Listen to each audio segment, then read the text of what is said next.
Le Parlement ukrainien qui vote un statut spécial pour les régions séparatistes de l'Est. Comment cela est-il perçu? Voici quelques réactions.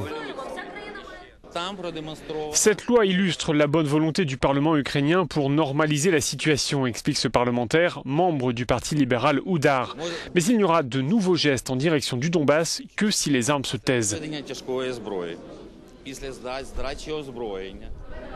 Les réactions sont nettement plus critiques dans les rangs du parti de Yulia Tymoshenko.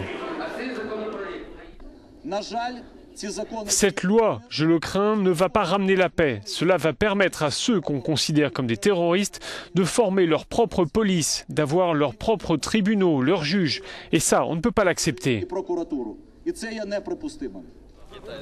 Dans les régions aux mains des séparatistes pro-russes, on semble n'accorder que peu de crédit à ce qui se passe à Kiev. En témoigne cette réaction de ce responsable de la République autoproclamée de Donetsk. Il faudrait d'abord qu'on se penche sur le texte qui a été voté pour voir ce qu'il y a vraiment dedans. Cela dit, je rappelle que ça a été voté par le Parlement ukrainien. Or nous avons notre propre Parlement. Donc disons qu'il s'agit là d'un simple geste en vue d'une sorte de dialogue, rien de plus.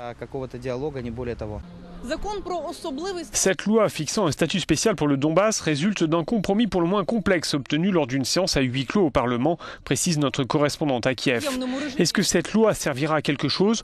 On le saura après les élections dans le Donbass, un scrutin censé avoir lieu avant la fin de l'année.